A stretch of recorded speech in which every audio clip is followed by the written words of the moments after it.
नमस्कार। समसामयिक विषयों पर केंद्रित आपके पसंदीदा कार्यक्रम विशेष में आपका स्वागत है। मैं हूं इरफान। भारतीय सिनेमा की नींव रखने वालों में कई लोगों की महत्वपूर्ण भूमिका रही है। विश्व सिनेमा के लगभग साथ ही साथ शुरू हुए भारत में फिल्म के निर्माण के जो प्रयास शुरू हुए, उसमें भारत में सिनेमा का आरंभिक इतिहास कई जुनूनी लोगों के बिना पूरा नहीं होता। अपने इन्हीं दूरदर्शी और जुनूनी लोगों की वजह से आज एक ख़ास मुकाम तक पहुंच सका है भारतीय सिनेमा। इन्हीं ख़ास लोगों में से एक थे धुंडीराज गोविंद फाल्के, यानी दादा साहब फाल्के, जिन्हें हिंदुस्तानी सिनेमा के पितामह के रूप में जाना जाता है। मूक फिल्मों के दौर से निकलकर आज भारतीय सिनेमा अगर दुनिया भर के फिल्म संसार की बराबरी कर रहा है तो उसकी बुनियाद में दादा साहब फाल्के का अहम योगदान है। आज के विशेष में जिक्र करेंगे भारत में सिनेमा के आरंभिक दौर का और उन पड़ावों का जिनसे गुजरते हुए भारत की पहली फीचर फिल्म सामने आई। मौका है दादा साहब फाल्के की जन्म वार्षिकी का। तो आइए शुरू करते हैं आज का विशेष।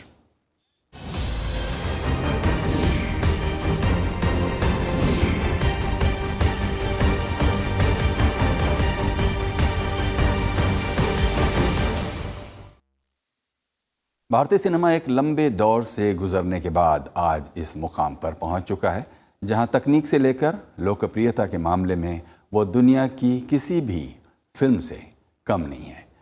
मुख्य फिल्मों से शुरू हुआ ये सफ़र आज सफलता के नए नए आयाम गढ़ रहा है, लेकिन ये सफ़र कोई आसान नहीं था। भारतीय फिल्मों को इस मुकाम तक पहुंचाने में कुछ जुनूनी और दूरदर्शी लोगों ने महत्वपूर्ण भूमिका निभाई। उनमें से एक थे दादा साहब फाल्के, यानी धुंडीराज गोविंद फाल्के। आइए जानते हैं भारतीय फिल्मों के शुरुआती सफ़र के बारे में। 19वीं सदी के आखिरी दशक का दौर, जब अंग्रेजों ने अपने जुल्म और सितम से हिंदुस्तान को हर तरह से एक पिछड़ा मुल्क बना रखा था। हम दुनिया के अन्य देशों के मुकाबले हर लिहाज से पीछे थे, लेकिन इन सब के बीच एक क्षेत्र ऐसा भी था जहां हम विकसित देशों से ज्यादा पीछे नहीं थे, और वो था भारतीय फिल्मों का। दरअसल भारतीय सिनेमा का इतिहास पश्चिम के सिनेमा के इतिहास से बहुत बात का नहीं है। 1895 में लुमियर बंधु ने दुनिया की पहली चलती फिरती फिल्म बनाई थी, जो सिर्फ 45 सेकंड की थी। इसे पेरिस में दिखाया गया था। इसके एक साल बाद ही 1896 में ये भारत में प्रदर्शित की गई।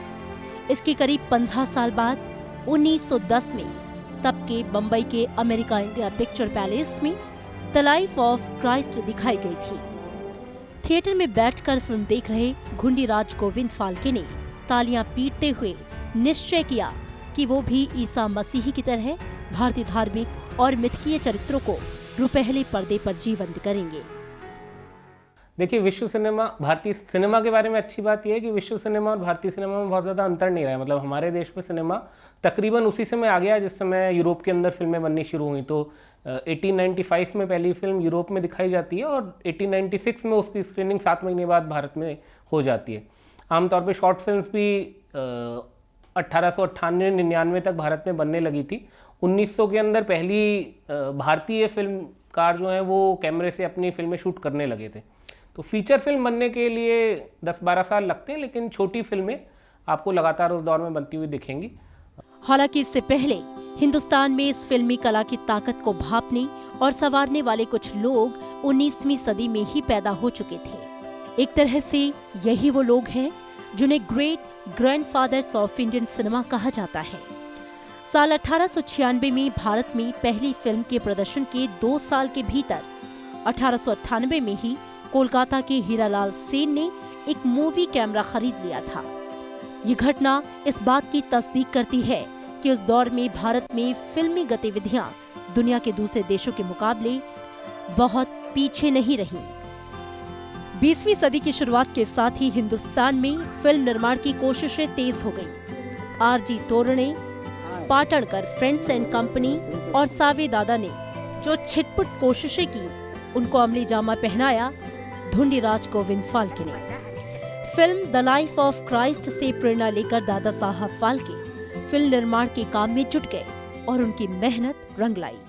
1913 में पहली भारतीय फिल्म ने जन्म लिया, जब निर्देशक दादा साहेब फाल्के ने पहली भारतीय फिल्म राजा हरिश्चंद्र का निर्माण किया। फिल्म बनने के बाद पहली बार लोगों को पर्दे पर 3 मई 1913 को ये फिल्म दिखाई गई। इसके बाद तो भारत में मूक फिल्में बनने का सिलसिला शुरू हो गया, जो 1930 के दशक के शुरुआती सालों तक बदस्तूर जारी रहा। उस दौर में जाहिर है कि फिल्में बात नहीं करती थी, तो सबटाइटल से काम चलाया जाता था और सबटाइटल भी अंग्रेज़ी में हुआ करते थे, सबटाइटल फिर हिंदी में भी हुआ करते थे, कभी कभी संस्कृत में भी हुआ करते थे, क्योंकि बहुत सारी कहानियाँ जो थी वो पुराणों की कहानियाँ होती थी, महाभारत से उठाई हुई कहानियाँ होती थी और नाटकीयता एक तरह से मंच जैसी होती थी, है ना, कि एक मंच जैसा लगता था। हालांकि उसमें चरित्रों में और चीज़ों में काफ़ी गतिशीलता दिखाई देती है। दरअसल साइलेंट फिल्मों में ना तो कोई संगीत होता था और ना ही संवाद। सिनेमा देखने का ऐसा खामोश एहसास आज ढूंढे से भी नहीं मिलता। बीच बीच में कहानी को आगे बढ़ाने के लिए कुछ वाक्य हिंदी, उर्दू, अंग्रेजी या बांग्ला भाषा में आते थे। साथ ही भाषा का बंधन न होने से फिल्में क्षेत्रीय सीमाओं में बंधी नहीं थी। वक्त गुजरने के साथ साथ मूक फिल्मों में लाइव संगीत और साउंड इफेक्ट का सिलसिला भी शुरू हुआ। सिनेमा घर के पर्दे के ठीक नीचे की तरफ हारमोनियम, तबले और बांसुरी वाले बैठ जाते थे और दृश्यों से मेल खाता संगीत बजाते थे। कई बार फिल्म को समझाने के लिए कोई आदमी भी रखा जाता था जो कहानी को समझाया करता था। मार-धाड़ के दृश्यों में पैर पटककर शोर मचाकर कई लोग दृश्य में जान डालने की कोशिश करते थे। Bureau report, Rajya Sabha TV. ये वो दौर था जब फिल्में बनाना बेहद कठिन काम था और जब संसाधनों का एक तरह का अकाल ही हुआ करता था। पैसे जुटाना, तकनीक को विदेशों से भारत लाना और सबसे बढ़कर फिल्मों के लिए किरदारों का चयन करना, जिसके लिए लोग बहुत जल्दी आसानी से तैयार नहीं हुआ करते थे और महिलाएं तो बिल्कुल ही नहीं तैयार होती थी। ऐसे दौर में फिल्में बनाना एक बड़ी चुनौती थी, लेकिन जिसने फिल्में बनाना ही अपनी ज़िंदगी का मकसद बना लिया हो, उसके लिए कुछ भी असंभव नहीं था। और ऐसे ही थे दादा साहब फाल्के। दादा साहेब फाल्के ने आज से करीब 106 साल पहले एक ऐसी जमीन तैयार की जिस पर हिंदुस्तानी फिल्मों की हरी भरी खेती आज लहलहा रही है। लेकिन ये सब कुछ इतना आसान नहीं था। इसके पीछे एक इंसान के ख्वाबों की कहानी, उसकी जद्दोजहद और जुनून शामिल था, जिसने बड़ी से बड़ी चुनौतियों का सामना करते हुए अपने सपने को साकार किया। एक सफर में एक दौर ऐसा भी आया जब दादा साहब फाल्के निराशा के भंवर में डूब चुके थे। अपने सपने को पूरा करने के लिए वो छापाखानों में दिन रात काम करते, लेकिन इसका उनकी आंखों पर काफी बुरा प्रभाव पड़ा और उन्हें लंबे वक्त तक काम से दूर रहना पड़ा। लेकिन धुन के पक्के दादा साहब फाल्के ने हिम्मत नहीं हारी। उन दिनों फिल्में बनाना कोई बच्चों का खेल नहीं था। पैसा, संसाधन, तकनीक और कलाकार जुटाना, हर काम अपने आप में पहाड़ जैसा था। पैसा जुटाना सबसे बड़ी समस्या थी। फाल्के ने अपनी पहली फिल्म बनाने के लिए जो कुछ भी उनके पास था उसे बेच दिया। इस पैसे से उन्होंने विदेशों से कैटलॉग, किताबें और कुछ जरूरी चीजें मंगवाईं। अपनी पहली फिल्म बनाने के दौरान वो किसी भी दिन 3 घंटे से ज्यादा नहीं सो पाते थे। इसका असर ये हुआ कि वो करीब करीब अंधे हो गए थे, लेकिन डॉक्टरों के उपचार और 3-4 चश्मों की मदद से वो इस लायक हो पाए कि फिल्म बनाने को लेकर अपने जुनून में जुट पाए। एक तो तकनीक की चुनौती आप कह सकते हैं कि सिनेमा बोल नहीं रहा था, तो वैसे तो नाटक हुआ करते थे, तो नाटक में तो लोग बोलते थे, लेकिन फिल्मों में नहीं बोल पाते थे। तो एक चुनौती ये थी, फिल्मों को कैसे अलगाया जाए बाकी कलाओं से, कैसे वो साहित्य नहीं है, कैसे वह नाटक नहीं है, ये दूसरी चुनौती थी। तो पार्श्व गायन वगैरह, म्यूज़िक की चुनौती पहली, दूसरी चुनौती ये थी। तीसरी चुनौती मेरे ख्याल से कि सिनेमा को भारतीय कैसे बनाया जाए, स्वदेशी कैसे बनाया जाए, ये भी चुनौती थी। दादा साहब फाल्के के सामने सबसे बड़ी समस्या पैसों की थी। भारतीय सिनेमा का कारोबार आज करीब 1.5 अरब का हो चला है और हजारों लोग इस उद्योग से लगे हुए हैं। लेकिन दादा साहब फाल्के ने महज 20-25 हजार रुपए की लागत से इसकी शुरुआत की थी। उस वक्त इतनी रकम भी एक बड़ी रकम होती थी और इसे जुटाने के लिए फाल्के साहब को अपने एक दोस्त से कर्ज तक लेना पड़ा था। इसके साथ ही अपनी संपत्ति एक साहूकार के पास गिरवी रखनी पड़ी थी। इसके अलावा उन्हें पत्नी के गहने, अपनी लाइफ इंश्योरेंस की रकम, इन सब को गिरवी रखना पड़ा। फाल्के की बड़ी मज़ेदार चीज़ ये है कि फाल्के अपने समय में ही जो फिल्में बना रहे थे, उस समय पे बहुत तेज़ी से तकनीक बदल रही थी। तो वो मूक फिल्में बना रहे थे, लेकिन उसी समय पे 1926 के बाद में साउंड फिल्में आती हैं और फिर 1931 में भारत की पहली बोलती फिल्म बनती है।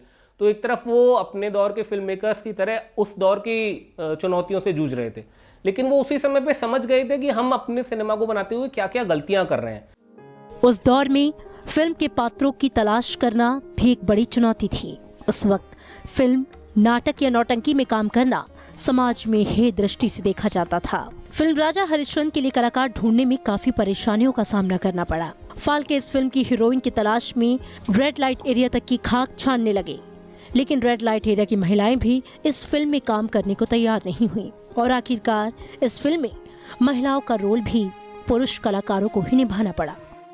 राजा हरिश्चंद्र 1913 की जो फिल्म है उसको श्रेय जाता है पहली फिल्म होने का, कथानक फिल्म होने का। और आप ये ताज्जुब करेंगे जानकर कि उससे ज़्यादा किसी भी एक थीम पर फिल्में नहीं बनी हैं।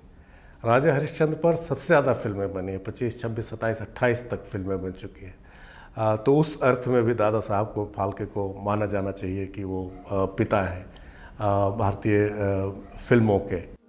इन सब के अलावा उस दौर में फिल्मों की पटकथा, लेखन, सेट लगाना, फोटोग्राफी, कॉस्ट्यूम, फिल्म को धोने और उसका संपादन करना सब एक कठिन चुनौती थी। यही नहीं, फिल्मों का प्रचार प्रसार और टिकट के दाम तय करना भी एक भारी मुसीबत बना हुआ था। हालांकि दादा साहब फाल्के ने अपनी लगन और मेहनत से हर एक चुनौती को पार करते हुए भारतीय फिल्म की एक नई इबारत लिख डाली, जिसकी बदौलत आज भारतीय सिनेमा दुनिया की किसी भी फिल्म समाज से कम नहीं है। Bureau report, Rajya Sabha TV.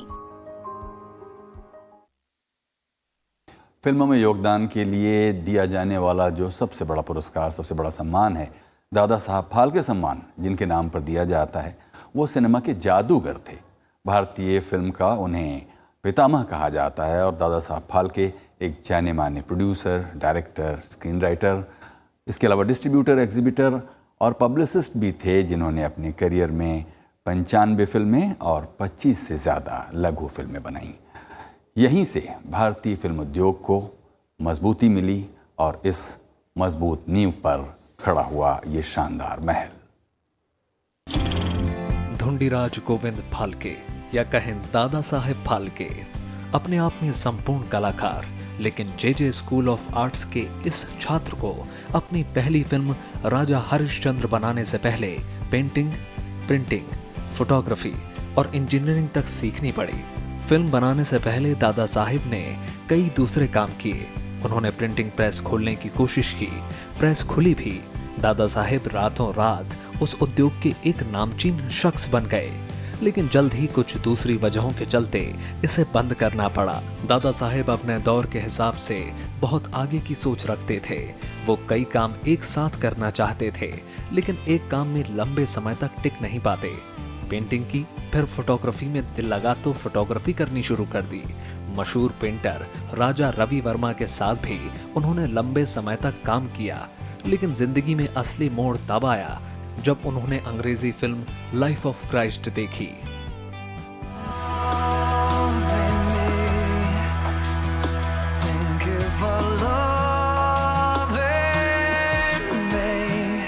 मूलतः उनके पिताजी संस्कृत के जानकार थे, विद्वान थे और इन्होंने कला की शिक्षा ग्रहण की थी मुंबई में ही, और मूलतः पेंटर थे।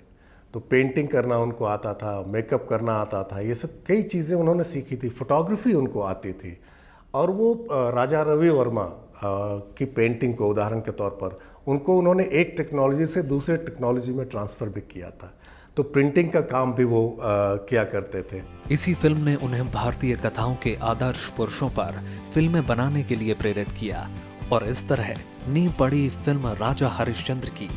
दादा साहेब का जुनून ऐसा था कि इस विधा को सीखने और समझने के लिए उन्होंने जर्मनी और ब्रिटेन का भी दौरा किया। फिल्म देखकर, वो जो जीसस क्राइस्ट वाली फिल्म थी, वो देखकर उनको लगा कि नहीं, ज़रा फिल्म निर्माण की ओर बढ़ा जाए।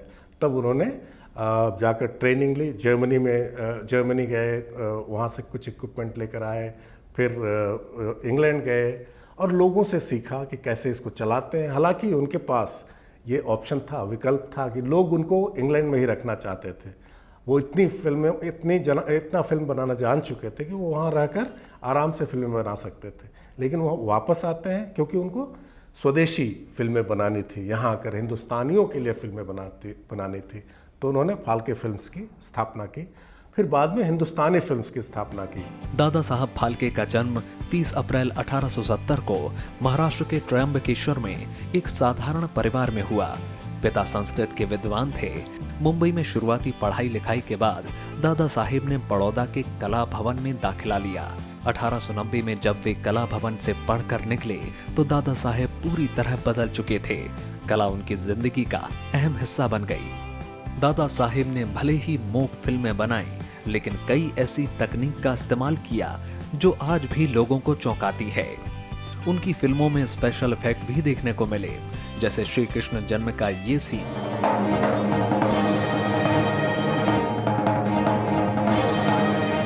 जिसमें कालिया नाग पर कृष्ण नाच रहे हैं।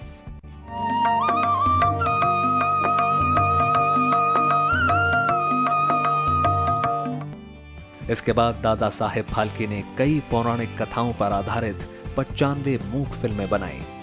1913 में ही उन्होंने मोहिनी भस्मासुर बनाई। अगले साल यानी 1914 में सावित्री सत्यवान, 1917 में लंका दहन, 1918 में श्री कृष्ण जन्म और 1919 में बनी कालिया मर्दन बेहद अहम है। जल्द ही कारोबारियों को ये समझ में आ गया कि फिल्म बनाना फायदे का सौदा है, तो मुंबई के 5 कारोबारियों ने उन्हें हिंदुस्तान फिल्म्स कंपनी खोलने के लिए तैयार किया। लेकिन दादा साहेब फिल्म को कला की तरह देखते थे और पैसे लगाने वाले लोग कारोबार की तरह। 1920 में उन्होंने हिंदुस्तान फिल्म्स से इस्तीफा दे दिया। 1932 में दादा साहेब ने आखिरी मूक फिल्म बनाई, सेतु बंधन। नई तकनीक आने के बाद जब मूक फिल्मों का जादू फीका पड़ने लगा और कारोबारी सहयोगियों ने साथ छोड़ दिया, तो दादा साहेब ने पहली और आखिरी आवाज वाली फिल्म बनाई साल 1937 में, गंगावतारण। इसके बाद उन्होंने फिल्म बनाना बंद कर दिया। 19 साल के फिल्मी करियर में उन्होंने 95 फिल्में और 26 लघु फिल्में बनाई। 16 फरवरी 1944 में उन्होंने दुनिया को अलविदा कहा। दादा साहेब चले गए, लेकिन देश में एक पूरी फिल्मी दुनिया बसा गए। उनकी मृत्यु के करीब 25 साल बाद भारत सरकार ने उनके नाम पर देश के सबसे बड़े फिल्म पुरस्कार की शुरुआत की। 2009 में उन पर आधारित मराठी फिल्म हरिश्चंद्राणी फैक्ट्री को ऑस्कर के लिए भी भेजा गया। ये दादा साहब फाल्के की ही देन है कि एक शताब्दी बाद आज हिंदुस्तान फिल्में बनाने में सबसे आगे है।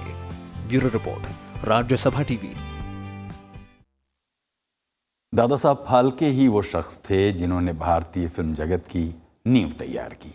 दादा साहब फाल्के ने वो ज़मीन तैयार की जिसके ऊपर आज भारतीय फिल्म बाजार खड़ा है, और कई भाषाओं में फैला हुआ फिल्मों का ये बाजार भारत को अनूठा मुल्क बनाता है। इस वक्त दुनिया में सबसे ज़्यादा फिल्में भारत में बन रही हैं।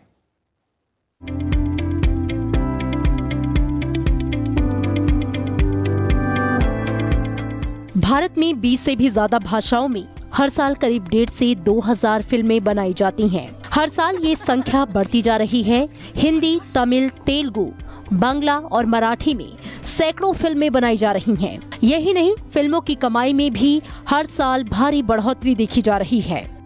2010 में भारतीय फिल्म उद्योग का आकार 83.3 अरब रुपए था, जो 2012 में बढ़कर 112.4 अरब रुपए और 2014 में 126.4 अरब रुपए हो गया। ये आंकड़ा 2015 में 138.2 अरब रुपए और 2016 में 122 अरब रुपए रहा। वहीं 2017 में ये आंकड़ा 156 अरब रुपए पहुंच गया। 2018 तक ये बाजार 193 और 2020 तक 238 अरब रुपए का हो जाएगा। 2017 में 27% की दर से फिल्मों का बाजार बढ़ा। आप कह सकते हैं कि जो स्वदेशी का जो स्वप्न था दादा साहब फाल्के का, वह कहीं ना कहीं अभी भी जिंदा है। ऐसे जिंदा है कि भारतीय फिल्मों पर हॉलीवुड विजय नहीं प्राप्त कर सका है। भारतीय फिल्मों का बाज़ार बल्कि बढ़ रहा है। भारतीय फिल्में विदेशों में देखी जा रही हैं, भारतीय फिल्में चीन में भी देखी जा रही हैं। वहाँ भी एक नया बाज़ार, बड़ा सा बाज़ार खुल रहा है। भारत में सबसे बड़ा बाजार हिंदी फिल्मों का है। अगर बॉक्स ऑफिस पर हुई कमाई के लिहाज से देखें तो इनमें हिंदी फिल्मों का हिस्सा 43% है, जबकि तमिल फिल्मों का 19%, तेलुगु का 17% और अन्य भारतीय फिल्मों की हिस्सेदारी 14% है। 7% कमाई अंतर्राष्ट्रीय फिल्मों की होती है। बीते कुछ वर्षों में 100 करोड़ कमाने वाली भारतीय फिल्मों की संख्या लगातार बढ़ी है। 2009 में इस सूची में महज एक फिल्म थी। 2010 में ऐसी फिल्मों की संख्या बढ़कर 2 हो गई। वहीं 2011 में 5, 2012 में 9, 2013 में 8 हो गई। 2014 में 9, 2015 में 7 फिल्मों ने 100 करोड़ रुपए से ज्यादा की कमाई की। यानी 100 करोड़ रुपए की कमाई करने वाली फिल्मों की तादाद अब औसतन हर साल 7 से 8 हो गई है। चाहे सिनेमा देखने के तरीके हों, अब YouTube पर हम फिल्में देखते हैं, सिर्फ हॉल में नहीं देखते हैं। हम नेटफ्लिक्स पर भी अब फिल्में देखते हैं। तो बदल तो बहुत कुछ गया है। बीच में मल्टीप्लेक्स आता है। सिनेमा हॉल पहले कम हुआ करते थे, अब आपको सिनेमा हॉल की ही ज़रूरत नहीं है। बहुत कुछ बदला है और बहुत बड़ा हो गया सिनेमा का व्यापार। लेकिन अगर दादा साहब फाल्के कहीं से ये देख रहे हैं तो उनको संतोष होगा कुछ अर्थों में कि ये सिनेमा इतना प्रगति कर गया है, जिसको आप भारतीय सिनेमा कहते हैं। एनिमेशन और विजुअल इफेक्ट्स का बाजार इस वक्त सबसे तेजी से बढ़ रहा है। सालाना 16.5% की दर से ये उद्योग आगे बढ़ रहा है। माना जा रहा है कि 2017 से 2021 तक इसमें 17% से ज्यादा की बढ़ोतरी होगी। मल्टीप्लेक्स की संख्या बढ़ रही है और अब छोटे शहरों में भी इसकी पहुंच बन रही है। लेकिन इसके बावजूद भारत में फिल्मी पर्दों का अभाव साफ दिखता है। यहाँ प्रति 10 लाख आबादी पर 6 फिल्मी पर्दे हैं। चीन में ये संख्या 23 है, अमेरिका में 126 है। छोटे शहरों में सिंगल स्क्रीन सिनेमा घर धीरे धीरे बंद हो रहे हैं, लेकिन उतनी ही तेजी से मल्टीप्लेक्स का विस्तार नहीं हो रहा। 2016 के आखिर तक देश में करीब 6000 सिंगल्स स्क्रीन थे और करीब 2500 मल्टीप्लेक्स स्क्रीन थे। 2019 तक देश में मल्टीप्लेक्स स्क्रीन की संख्या 3000 के पार हो जाएगी। 2017 में 96.3 अरब रुपए की कमाई घरेलू सिनेमा घरों से हुई। 19 अरब रुपए की कमाई केबल और सैटेलाइट अधिकार बेचकर हुई। 25 अरब रुपए विदेशी सिनेमा घरों से फिल्मों को मिले। अन्य मदों से फिल्म उद्योग को 15.7 अरब रुपए की कमाई हुई। तकनीक असली सिनेमा नहीं होता। तकनीक भले ही हॉलीवुड के पास ज़्यादा है, लेकिन आप जो कहानी सुना रहे हैं वो कहानी आपकी अपनी मौलिक है या नहीं। भले ही आपके पास तकनीक उनके मुकाबले कमतर है, लेकिन अगर आपकी कहानी मौलिक है तो आपका सिनेमा कभी भी उनके मुकाबले पीछे नहीं होगा। आप हमेशा अपनी जगह पे खड़े रहेंगे। फाल्के ने तकनीक यूरोप से हासिल की, लेकिन उस तकनीक के जरिए जो कहानियाँ सुनाई वो मौलिक भारतीय कहानियाँ थीं। और यही चीज़ आज हमारे सिनेमा को समझने की ज़रूरत है। दक्षिण भारतीय फिल्मों में तकनीक का जबरदस्त इस्तेमाल हो रहा है। बाहुबली की सफलता के बाद तेलुगु फिल्म उद्योग की तरफ अब सबकी निगाहें हैं। लेकिन 2015 के आंकड़ों को अगर देखें तो ऐसा लगता है कि चुनिंदा फिल्में भले ही मोटी कमाई करती हों, लेकिन एक क्षेत्रीय फिल्मों में ज्यादातर अपनी लागत भी नहीं वसूल पाती। 2015 में 203 तमिल फिल्में रिलीज हुई, जिनमें महज 18 ही अपनी लागत से ज्यादा कमाई कर पाईं। इसी तरह 2015 में 162 तेलुगु फिल्में रिलीज हुईं, जिनमें से 30 फिल्में ही अपनी लागत वसूल कर पाईं। पश्चिम बंगाल में बीते 2-2.5 साल में सैकड़ों सिंगल स्क्रीन सिनेमाघर बंद हुए हैं। इसका सीधा असर बंगाली फिल्म उद्योग पर हुआ है।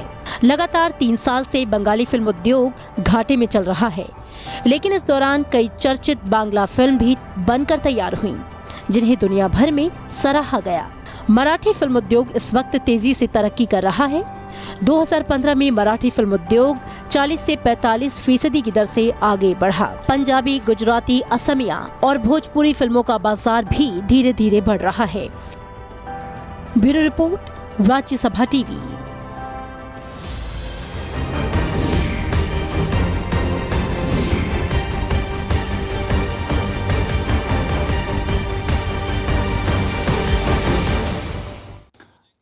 तो आज के विशेष में इतना ही। उम्मीद है कि आपको विशेष का ये अंक पसंद आया होगा। आप हमारा ये कार्यक्रम YouTube पर भी देख सकते हैं, जहां हमें आपकी प्रतिक्रियाओं का बेसब्री से इंतजार रहता है। देश दुनिया की तमाम खबरों के लिए देखते रहिए राज्यसभा टीवी।